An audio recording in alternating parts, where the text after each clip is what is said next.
Hello friends, നമുക്കിന്ന് oats കൊണ്ട് ഒരു ഓംലെറ്റ് ഉണ്ടാക്കട്ടെ. ഓംലെറ്റ് എന്ന് പറയുമ്പോൾ മുട്ട വേണമല്ലോ. അപ്പോൾ അതിന് വേണ്ടിയിട്ട് മുട്ട, തക്കാളി, ക്യാരറ്റ്, ക്യാപ്സിക്കം, ഉള്ളി, പച്ചമുളക് ഇതൊക്കെ ഞാൻ എടുത്ത് വെച്ചിട്ടുണ്ട്. അപ്പോൾ ആദ്യം തന്നെ നമുക്ക് ഈ വെജിറ്റബിൾസൊക്കെ ഒന്ന് നന്നായി കട്ട് ചെയ്തെടുക്കാം.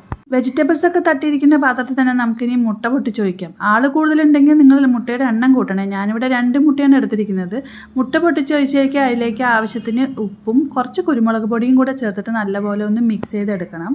ഇങ്ങനെ നല്ലപോലെ മിക്സ് ചെയ്ത് കഴിഞ്ഞതിന് ശേഷമാണ് നമ്മൾ ഇതിലേക്ക് 2 സ്പൂൺ ഓട്സ് ഇടുന്നത്. ഇനി വീണ്ടും നല്ലപോലെ ഒന്ന് മിക്സ് ചെയ്തെടുക്കണം. പിന്നെ ശരി കഴിഞ്ഞ സ്ഥിതിക്ക് നമുക്കിനി പാൻ ചൂടാകുമ്പോൾ എണ്ണ ഒഴിച്ചിട്ട് അതിലേക്ക് നമ്മൾ ഈ മുട്ടയുടെ കൂട്ട് ഒഴിച്ചിട്ട് നമ്മൾ ഓംലെറ്റ് ഉണ്ടാക്കിയെടുക്കാം. ഒരു അടിപൊളി ബ്രേക്ക്ഫാസ്റ്റ് ആയിട്ടാണ് കേട്ടോ. സിമ്പിളായിട്ട് ഉണ്ടാക്കാനും പറ്റും. നമുക്ക് വയറ് നല്ലപോലെ ഫില്ലായിട്ട് ഇരിക്കുകയും ചെയ്യും. ഇഡ്ഡലിയും ദോശയൊക്കെ കഴിച്ച് മടുത്തെങ്കിൽ ഇനി ഇങ്ങനെ ഒന്ന് ട്രൈ ചെയ്ത് നോക്കും. രാവിലെ ധൃതിയിൽ സ്കൂളിലേക്ക് പോകുമ്പോഴും വൈകിട്ട് സ്കൂൾ വിട്ട് ക്ഷീണിച്ച് വരുന്ന കുട്ടികൾക്കൊക്കെ ഇതുപോലെ ഉണ്ടാക്കി കൊടുത്തു വെച്ചാൽ അവരുടെ വയറ് നല്ലപോലെ ഫില്ലായിട്ട് ഇരിക്കും. ഒരു അടിപൊളി സ്നാക്ക് ഐറ്റം വളരെ പെട്ടെന്ന് ഉണ്ടാക്കാനും പറ്റും. അപ്പോൾ വീഡിയോ ഇഷ്ടപ്പെട്ടാൽ മറക്കാതെ ലൈക്ക് ചെയ്യുക. ഇതൊന്ന്